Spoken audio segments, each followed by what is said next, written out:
سوچ بدلو، زندگی بدلے گی۔ ایک گاؤں میں خشک سالی کی وجہ سے گاؤں کے تمام لوگ بہت پریشان تھے۔ ان کی فصلیں خراب ہو رہی تھی، بچے بھوک پیاس سے مر رہے تھے اور انہیں سمجھ نہیں آ رہی تھی کہ اس مسئلے کو کیسے حل کیا جائے۔ اسی گاؤں میں ایک عالم مہاتما رہا کرتے تھے۔ گاؤں والوں نے فیصلہ کیا کہ وہ اس کے پاس جائیں اور اس مسئلے کا حل پوچھیں۔ سب لوگ مہاتما کے پاس گئے اور انہیں اپنے تمام مسائل تفصیل سے بتائے۔ مہاتما نے کہا کہ آپ سب مجھے 1 ہفتے کا وقت دیں، میں کوئی حل نکال کر بتاؤں گا۔ گاؤں والوں نے ٹھیک کہا اور مہاتما کے پاس سے چلے گئے۔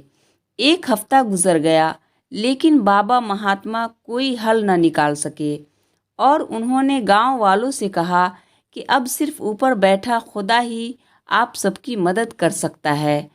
اب سب خدا کو راضی کرنے کے لیے خدا کی عبادت کرنے لگے اور خدا نے سب کی سن لی اور گاؤں میں ایک قاصد بھیجا۔ گاؤں میں پہنچ کر قاصد نے تمام گاؤں والوں سے کہا کہ آج رات اگر تم سب ایک ایک گلاس دودھ گاؤں کے پاس کے کنویں میں بغیر دیکھے بہا دو تو کل سے تمہارے گاؤں میں موسلا دھار بارش ہوگی اور تمہاری تمام پریشانیاں دور ہو جائیں گی۔ یہ کہہ کر قاصد وہاں سے چلا گیا۔ گاؤں والے بہت خوش ہوئے اور سب اس کنویں میں دودھ ڈالنے کے لیے تیار ہو گئے۔ لیکن اسی گاؤں میں ایک کنجوس شخص بھی رہتا تھا۔ اس نے سوچا کہ سب تو دودھ ڈالیں گے ہی، میں 1 گلاس پانی ڈال دیتا ہوں، کسی کو پتہ نہیں چلے گا۔ رات کو کنویں میں دودھ ڈالنے کے بعد تمام گاؤں والے صبح اٹھ کر بارش کا انتظار کرنے لگے، لیکن موسم جوں کا توں نظر آ رہا تھا اور بارش کا کوئی امکان نہیں تھا۔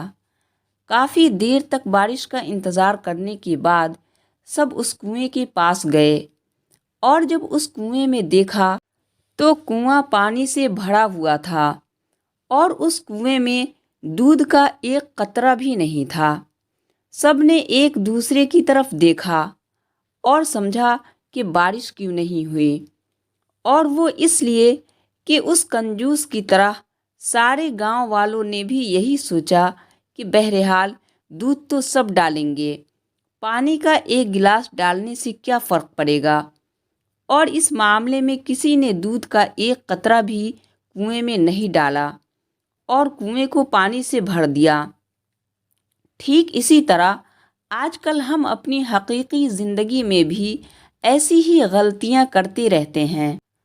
ہم سب یہ سوچتے ہیں کہ اگر ہم کچھ کریں گے تو کیا ہونے والا ہے، لیکن ہم یہ بھول جاتے ہیں کہ پانی کا ایک ایک قطرہ سمندر بناتا ہے۔